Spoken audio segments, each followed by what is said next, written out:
Welcome to I'm an Asset podcast. I'm your host, Dr. Breanne Smith. And I'm your host, Zachary Wilson. Today we're going to be talking about working while going to school, which is a challenge I will be experiencing shortly in about 2 months. And one, she's gone through some past experiences. She'll talk about, how that went for her. But before we do that, we're going to get into some announcements. I would call these milestones. Milestones, that's a good way to put it. I graduated high school officially. So congratulations. I have my diploma, and all, the past 18 years, there's finally something to show for it. Yeah. I bet she's happy, think about all the times you've driven me to that school. Yeah. And then, everything we had, you've done so much to watch over me over the years to make sure I get to where I am today. It took a lot of work on my part too. I'm not going to forget all that. But. I mean, it was a May, Zachary. I mean, it was a May. It was very busy May. You had a lot of functions to attend, award ceremonies. Also, they had a scholarship night where all your scholarships were announced.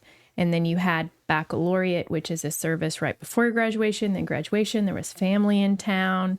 You just looked so great in your graduation gown. Thank you. And a lot of family was there, and we had a nice little celebration for you. So it was really a whirlwind. What I'm wanting to know about finally crossing over and being graduated is, how does it feel? Like, do you feel different? People ask me that I keep getting this question, and I'm not gonna lie, it was like a slow burn. Like this is, I've known this day's been coming for a long time now. You go to school every day and you start wondering, when is the pain going to stop? And it's the day you graduate. Yes. And so it wasn't a surprise. I wasn't like hanging by a thread on my grades or anything, but it was a nice milestone. It felt good to have finally gotten there and to say, I have my high school diploma, and that's a big deal. Are you sad, relieved, expectant? I'll say I'm relieved, that I don't have to go through, the classes I had. I mean, I'm going to college. I'm still going to be doing school. But like I'm done with those classes now, Do you remember, maybe we had this conversation in the fall possibly, about you possibly taking summer classes this summer? Aren't you glad you didn't do that? Like, in that you've kind of got the summer to move on from and get ready for. Yeah, part of the reason, well, this is actually what we're talking about today. Part of the reason I did not take summer classes like I had the last 2 summers was because I'm going to be working while I'm at Bama. And I wanted to be able to, since I'm switching to a remote working lifestyle, I want to be as prepared as I can as far as technical skills are concerned, so I don't have to spend all my time away reaching out on how to do the tasks for my job. So a lot of my learning hasn't been for a university this summer. It's been more about my job. So I'm still learning a lot this summer, but it's just for a different thing. And but it does feel nice to not have to go home after work and do more classes. It's just part of my work. Yeah. And to finish answering the question about how I feel that I've finally graduated, I am relieved, but I'm a nostalgic kind of sentimental guy sometimes. And, we had a day where we had a sunset. I think we talked about this. We had a sunrise breakfast earlier in the year I talked about. And then towards the end of the year, we had a sunset, which I think is supposed to be a metaphor, sunrise and stuff.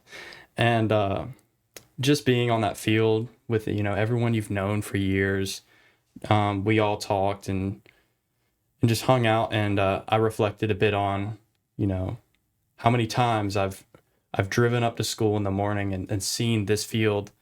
And, I walk into class, and then I walk out of school and I see the field.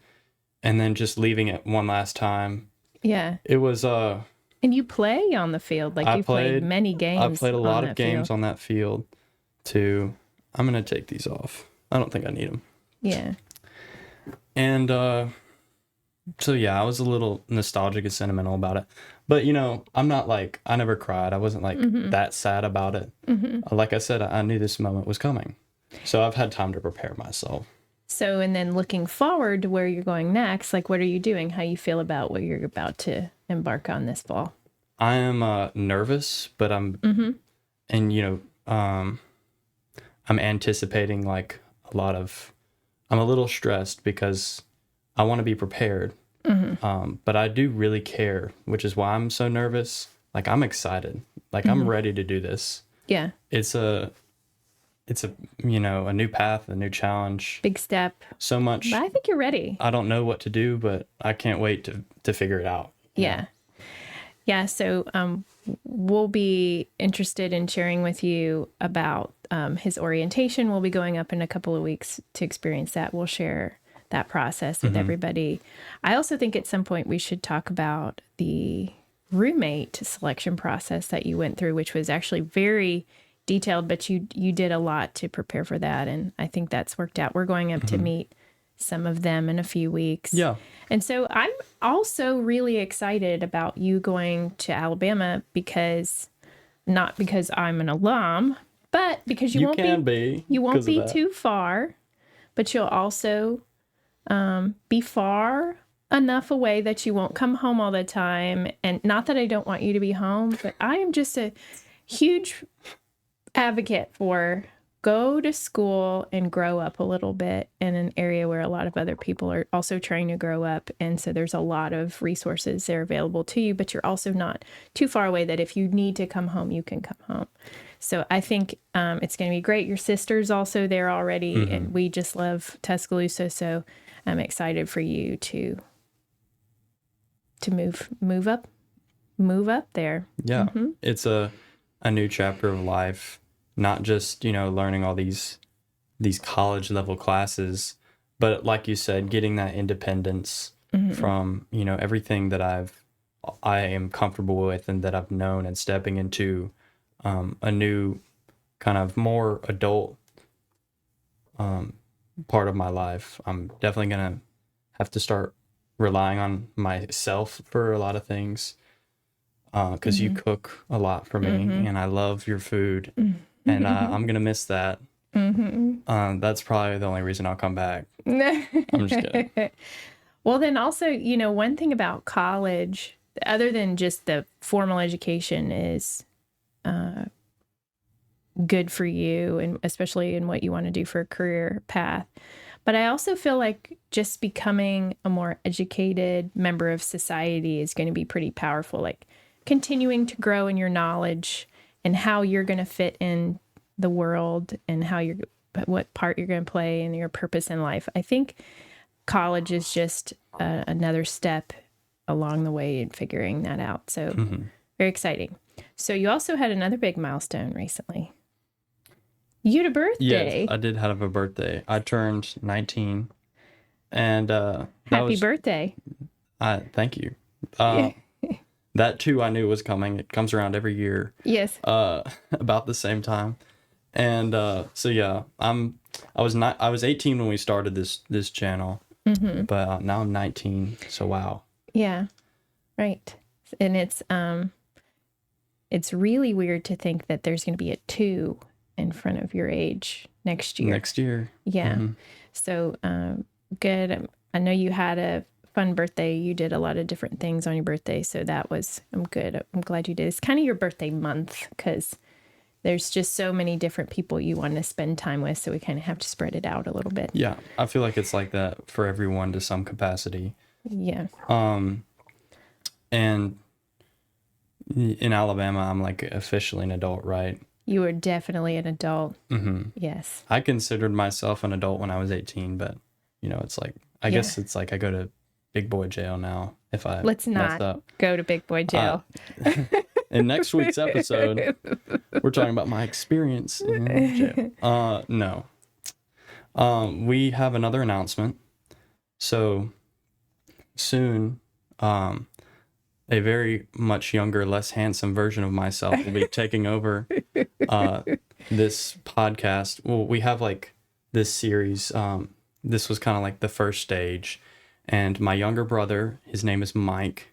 He's 17, and you'll see what he looks like very soon. He's about to be a senior. He is about to be a senior. So he's about to go through everything I just went through. And, you know, maybe he could watch some of these podcasts for help, and hopefully he can build upon them in his own experience. So I'm excited to see that and see where he takes it in kind of his own style.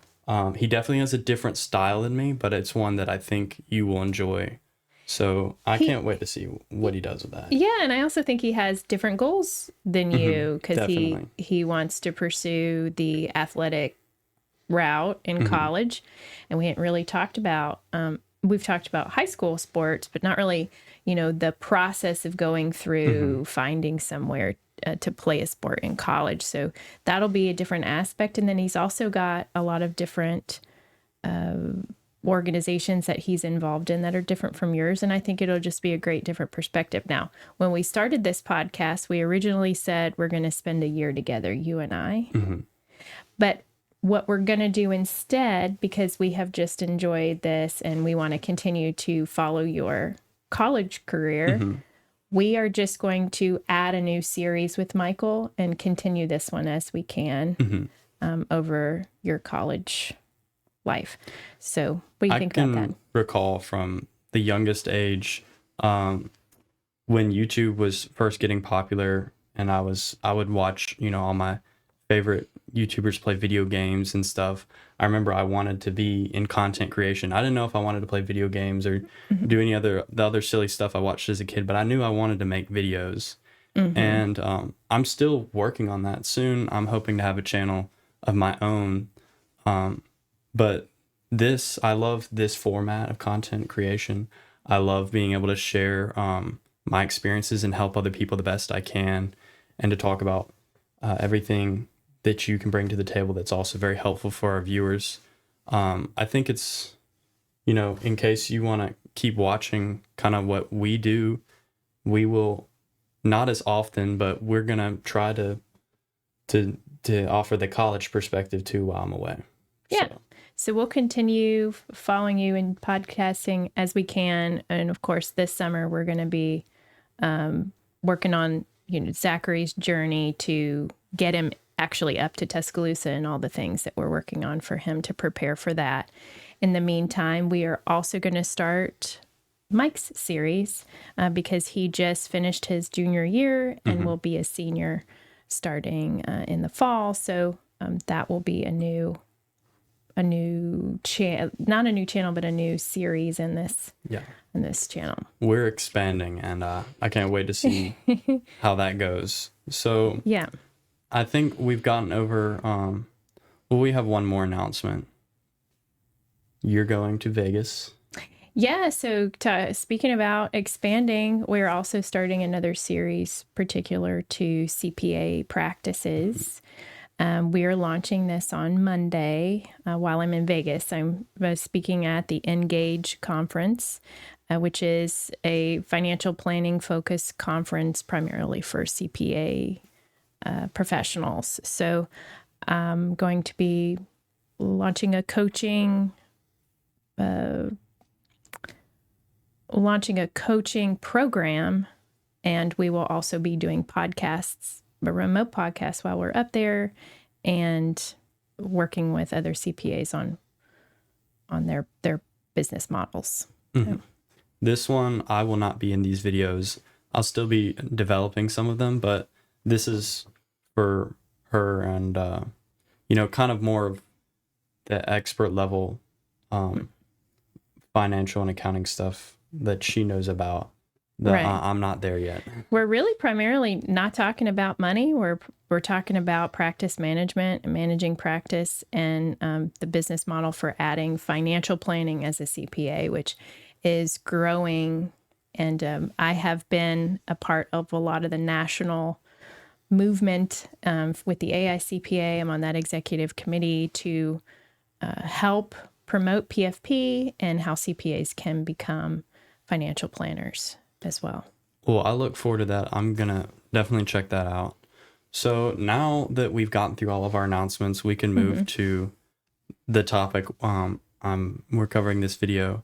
So this video is titled Working While Going to School. I've done this before. I used to work at a farmer's market, and I would work on the weekends and I would go to school during the week. And then I did that for about 2 years. And then I started working here, and I was able to get a class at my school that allowed me to intern here during like school hours. So because I was able to drive, I would check out with the school office, and then I would come here. And during the school day, I would work here a little bit. So I've had a little bit of experience working while going to school, but I think college, I'm working remotely while I'm at college. That'll definitely be different from what I'm used to because it'll be remote, and it'll be a little more freedom, a little more flexibility, but a new experience nonetheless. And I can't wait to see how that goes. Yeah. Why don't you start with some of your working while going to school experiences?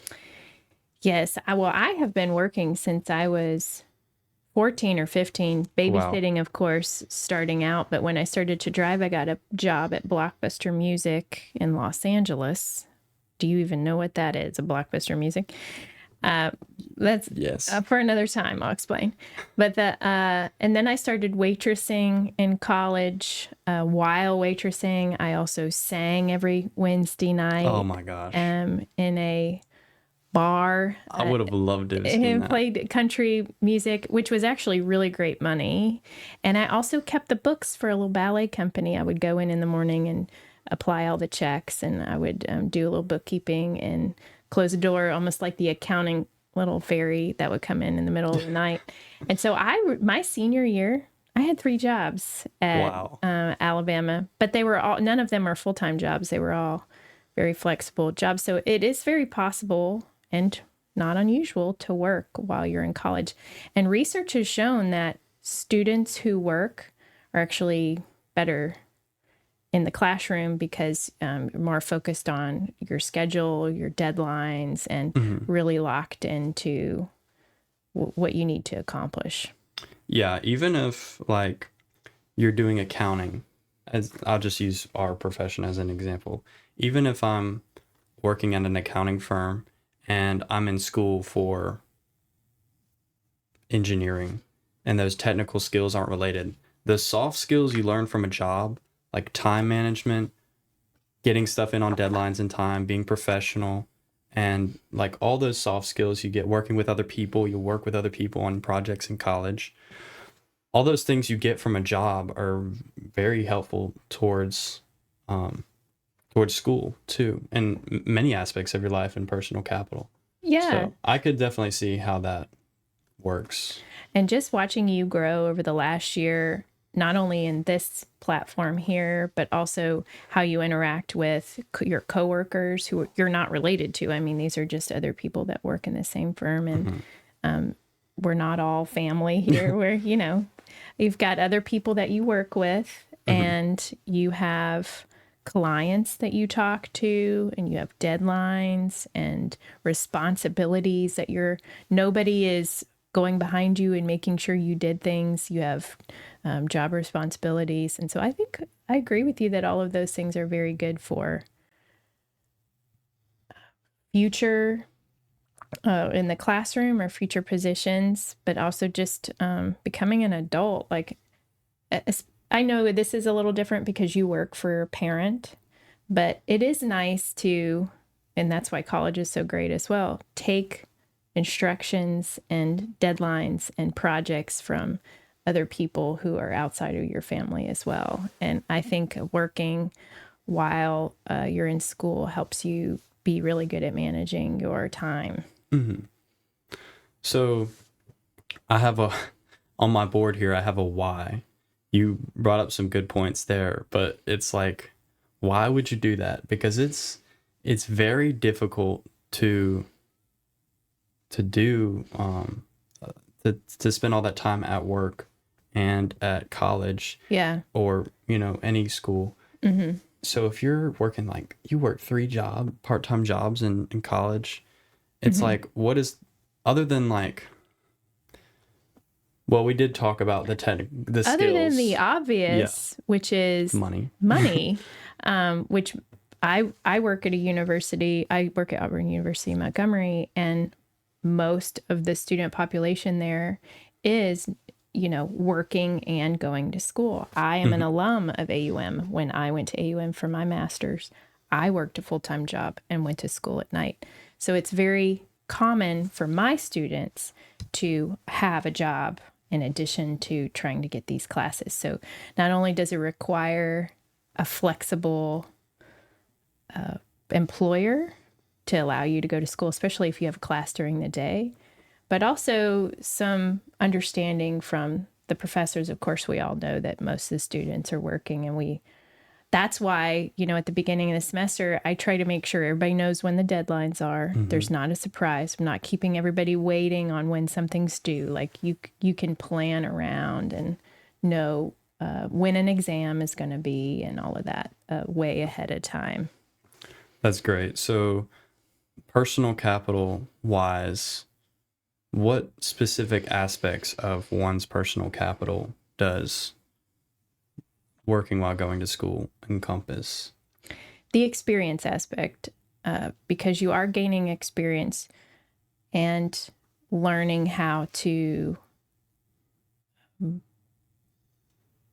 work in an environment that's not your home, you're not taking care of your house. You're like taking care of something else outside of yourself that's for another purpose, like either a profit purpose of a company or a nonprofit purpose of an organization, or it could even be a governmental purpose.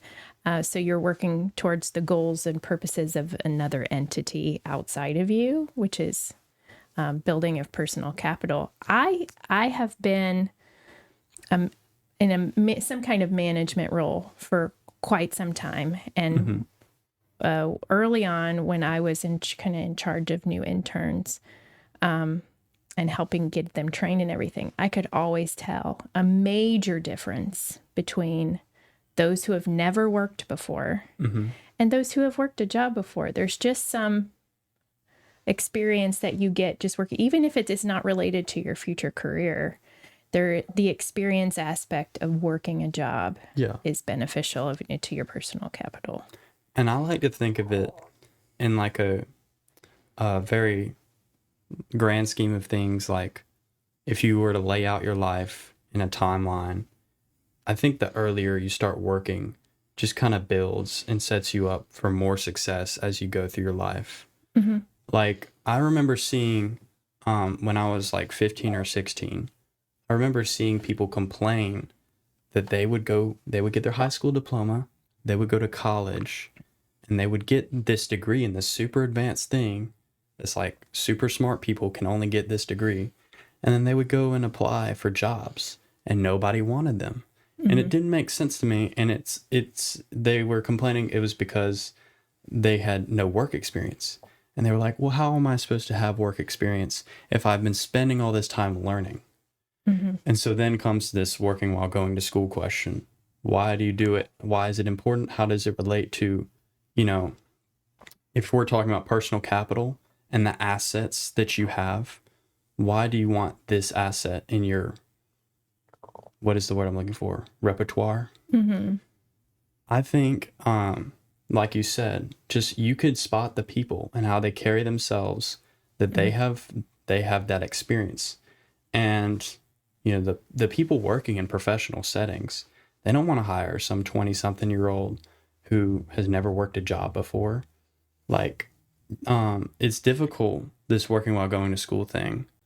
It is. I'm not going to make it seem like it's easy, but I'm just trying to say, my point is, I think it's worth it in the long run. Yeah, I also think it's good to start earning your own money that you have complete control over. I think there's some freedom and independence aspects of working for yourself, not being, fully reliant on asking your parents to cover this and that. I mean, if you want to go spend $250 on a haircut or a hairstyle and you feel, weird about asking your parents for giving, go out and earn it, and don't have any pressure or pushback from anybody about spending that money, because it's 100% yours if you earn it. Yeah. So I think there is some independence and some ownership there of just making your own money and doing what you want to with it.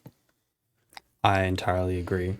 And an additional thing, this is from my personal experience, is when you start making the money and you like look at your bank account and you like work a whole week and it's like this much amount of money. Mm-hmm. And then you go out into the world and you see the things you have, the bed you sleep on, the clothes you wear, the food you eat, and you start looking at the price tags now, because you can compare that to the money you've made yourself. And if you have parents that are very gracious to you, like I am very fortunate to have, it makes me more appreciative of what I have, because like when I had to go get my retainer fixed today because it broke at the dentist, and it cost like $300 something, and she said she would pay for it for me, which is very nice of her. And I know I'm just this very specific, but I'm using this as an example because I'm very appreciative of that, because I know what it takes to make that money. Mm-hmm. And then I compare it, like, how many hours would it take me to make that much money? Yeah. And like, she did that for me. Like, it just kind of, if it doesn't make you more appreciative, it helps you compare relatively, how much things are worth in the world. And maybe you start thinking about budgeting and investing and all this and more important stuff in life. Mm-hmm. So yeah, if you definitely haven't to this point felt like, any desire to know more about your personal financial future, your current personal finance aspects of that, and educate yourself, when you really start having to pay for your own bills and all that, that's when it really becomes real. And I think starting that process is sooner than later is only going to benefit you in the long run. Mm-hmm. And while I was talking about that, it made me think of something else. When I go to college and I'm getting that independence we were talking about earlier, I'm also going to not have the financial support I previously had from her. So that working while going to school is like, if your car, if you get a flat tire in college and you got to fix it, and that's on your dime, you're going to definitely, start thinking about, like I said, budget. This really goes back to like managing mm-hmm. money, and if you're in charge of your own self, you probably gotta work to make sure you stay alive. Yeah, well, I think the whole point of why we're talking about this is just to encourage people to know that it's possible. It's very common mm-hmm. to work while you're in school, and if you're on the side of I don't need to work. Maybe you're fortunate enough to have the resources already to go to school without working. Maybe consider it anyway for some of these other reasons we were talking about, building your personal capital. And maybe money is not the why, but there are plenty of other experience and the social mm-hmm. capital and the personal capital side of it that are beneficial as well. Yes, thank you for your input. You definitely had some perspectives I was glad to hear, and I hope you all enjoyed hearing them too. Today for me was kind of just going through a lot of the thoughts I've had about, me working in college is going to be difficult, but I'm glad I'm doing it. And these are just kind of the things I've been thinking about a lot lately mm-hmm. As I look towards that challenge. But I hope you enjoyed what we had to say here today. I hope you kind of start thinking about these things yourself, if you're in the same position as me. And we'll see you next time. We'll see you next time.